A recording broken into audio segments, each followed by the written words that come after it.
이야기는 고대로 거슬러 올라갑니다. 이베리아 반도 서쪽 끝, 대서양과 맞닿은 이 땅에는 용맹한 루시타니아인들이 살고 있었습니다. 그들은 당대 최강국 로마 제국의 끈질긴 침략에 맞서 치열하게 저항했습니다. 결국 로마의 속주가 되었지만 이 시기 건설된 도로와 도시, 그리고 라틴어는 훗날 포르투갈어와 문화의 단단한 뿌리가 되었습니다. 로마가 쇠퇴한 후에는 게르만족의 이동과 함께 서고트 왕국이 들어섰으나 그들 역시 오래가지 못했습니다. 8세기 초 북아프리카에서 건너온 이슬람 무어인들이 파죽지세로 이베리아 반도를 점령했기 때문입니다. 이슬람의 지배하에 기독교 세력은 북쪽 산악지대로 밀려나 훗날을 도모하며 힘을 기르고 있었습니다. 이슬람 세력에게 빼앗긴 땅을 되찾으려는 기독교 국가들의 레콩키스타 즉 국토 회복 운동이 본격화되었습니다. 당시 이베리아 반도 북부에는 레온 왕국, 카스티아 왕국 등 여러 기독교 왕국이 난립하며 이슬람과 때로는 서로와 경쟁하고 있었습니다. 이 혼란 속에서 현재 포르투갈 북부 지역에 포르투칼렌세 백장령이 설치됩니다. 이곳은 레온 왕국의 봉토였지만 독자적인 세력을 구축하기에 유리한 위치였습니다. 이 백장령의 젊은 상속자 아폰수 에니크스는 야망이 큰 인물이었습니다.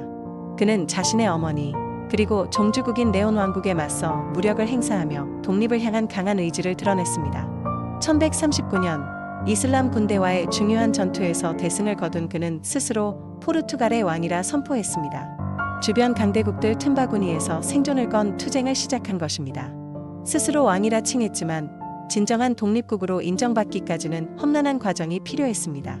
아폰수 1세는 끊임없는 외교적 노력과 군사적 승리를 통해 자신의 정당성을 입증해야 했습니다.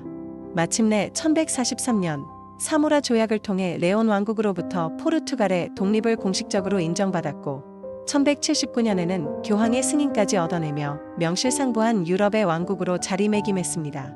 하지만 국토 회복은 아직 끝나지 않았습니다. 포르투갈은 여전히 남쪽에 버티고 있는 이슬람 세력을 몰아내야 했습니다. 역대 왕들은 십자군 기사단의 도움을 받아 꾸준히 남진 정책을 펼쳤습니다. 마침내 1249년 알가르브 지역을 점령하며 포르투갈은 이베리아 반도의 다른 국가들보다 훨씬 일찍 국토 회복 운동을 완수했습니다. 이때 확정된 국경선은 오늘날까지 거의 그대로 유지되고 있으며 이는 유럽에서 가장 오래된 국경 중 하나입니다. 영토 확장을 마친 포르투갈은 새로운 고민에 빠졌습니다. 육지로는 강력한 이웃인 카스티아, 훗날의 스페인에 가로막혀 더 이상 뻗어나갈 곳이 없었기 때문입니다. 그들이 선택할 수 있는 유일한 길은 눈앞에 펼쳐진 광활한 대서양뿐이었습니다. 바다는 미지의 공포 대상이었지만 동시에 새로운 기회의 공간이기도 했습니다. 1415년 주왕 1세와 그의 아들들은 북아프리카의 전략적 요충지인 세우타를 기습 점령했습니다. 이는 포르투갈이 유럽을 넘어 해외로 진출하는 첫 신호탄이었습니다. 특히 왕자 에니크는 항해왕이라는 별명답게 막대한 재정을 투입하여 항해수를 연구하고 탐험대를 조직했습니다. 그의 후원 아래 포르투갈 선원들은 아프리카 서해안을 따라 조금씩 남하하며 미지의 세계지도를 그려나가기 시작했습니다. 이는 금과 향신료, 그리고 기독교 전파라는 열망이 만들어낸 거대한 모험의 시작이었습니다. 수십 년에 걸친 노력은 마침내 결실을 보았습니다. 1488년 바르톨로메우 디아스가 아프리카 남단 희망봉을 돌아 인도양으로 가는 백기를 열었고 1498년에는 바스쿠 다 가마가 마침내 인도 캘리컷에 도착했습니다. 유럽인들이 그토록 갈망하던 향신료 무역의 직항로가 열린 순간이었습니다. 리스본은 동방의 진귀한 물건들이 쏟아져 들어오는 유럽 최고의 부자 도시가 되었습니다.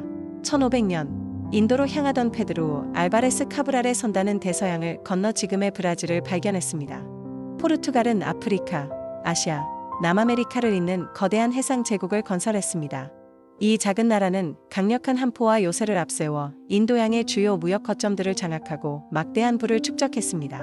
하지만 인구 100만 명 남짓의 소국이 전 세계에 흩어진 방대한 식민지를 관리하는 것은 국력을 한계까지 쥐어짜는 일이었습니다. 화려한 번영 뒤에는 인력 부족과 재정적 부담이라는 그늘이 짙게 들이우고 있었습니다. 1578년 점고 혈기왕성했던 세바스티앙 왕은 주변의 만류에도 불구하고 무리한 북아프리카 십자군 원정을 감행했습니다. 알카세르키비르 전투에서 포르투갈군은 괴멸했고 왕은 시신조차 찾지 못한 채 사라졌습니다. 후계자 없이 왕이 사라지자 나라는 대혼란에 빠졌습니다. 이 틈을 타 강력한 이웃인 스페인의 펠리페 2세가 왕위 계승권을 주장하며 포르투갈을 무력으로 병합했습니다. 이후 60년간 포르투갈은 스페인 합스부르크 왕가의 지배를 받게 되었습니다. 이 시기 포르투갈은 스페인의 전쟁에 휘말려 국력을 소모했고 스페인의 적인 네덜란드와 영국에게 아시아와 브라질의 주요 식민지들을 빼앗기는 수모를 겪었습니다. 결국 1640년 포르투갈 귀족들은 반란을 일으켜 브라간사 가문의 주앙 4세를 왕으로 추대하고 독립을 되찾았습니다. 독립을 되찾았지만 아시아의 향신료 무역 주도권은 이미 네덜란드와 영국에게 넘어간 뒤였습니다. 위기에 빠진 포르투갈 경제를 구원한 것은 식민지 브라질이었습니다. 18세기 초 브라질 내륙에서 막대한 양의 금과 다이아몬드가 발견되었기 때문입니다. 골드러시로 벌어들인 엄청난 부는 국왕의 절대 권력을 강화하고 사치스러운 건축물들을 짓는 데 사용되었습니다. 하지만 1755년 리스본 대지진이 발생하여 수도가 잿더미로 변하는 대참사를 겪었습니다. 폼발 후작의 주도로 도시는 재건되었지만 국력은 크게 약화되었습니다. 엎친 데 덮친 격으로 19세기 초 나폴레옹 전쟁의 소용돌이에 휘말렸습니다. 프랑스군이 침공해오자 왕실과 조정은 브라질의 리우데자네이루로 피신하는 초유의 선택을 했습니다. 식민지가 제국의 중심이 된 기이한 상황이 벌어진 것입니다. 나폴레옹 몰락 후 왕실은 귀환했지만 이미 독자적인 성장을 맛본 브라질은 1822년 독립을 선언하며 포르투갈의 품을 떠났습니다.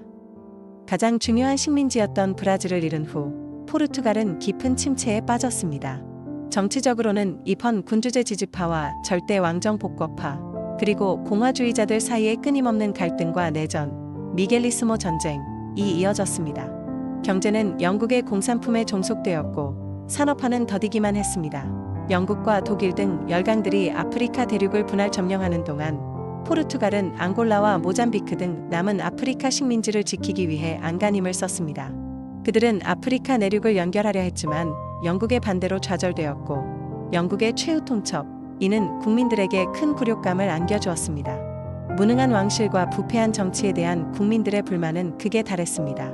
결국 1908년 카를루스 1세 국왕이 암살당하고 1910년 혁명이 일어나 마누엘 2세가 퇴위하면서 수백 년간 이어진 포르투갈 왕정은 막을 내리고 제1공화국이 수립되었습니다. 공화국이 수립되었지만 혼란은 멈추지 않았습니다. 잦은 정권 교체와 경제 파탄, 사회적 불안이 계속되었습니다.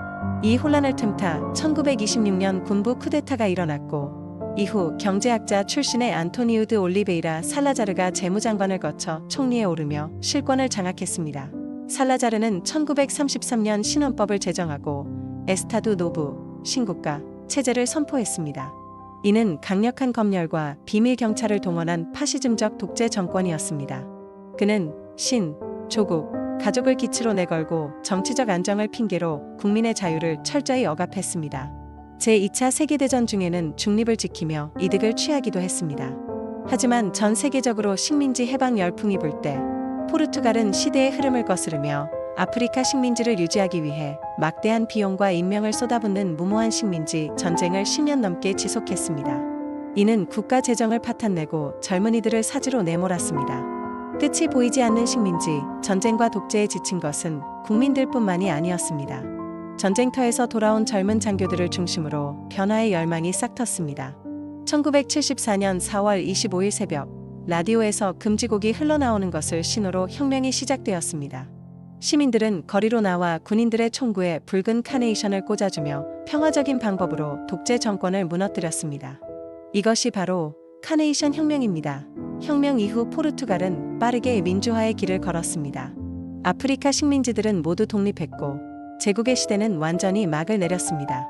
포르투갈은 이제 유럽의 일원으로서 새로운 정체성을 확립하기 시작했습니다.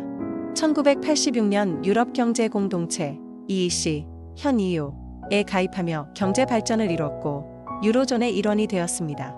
비록 경제 위기 등 여러 부침을 겪고 있지만 오늘날 포르투갈은 안정된 민주주의 국가이자 풍부한 역사와 문화를 가진 매력적인 나라로 세계인과 마주하고 있습니다.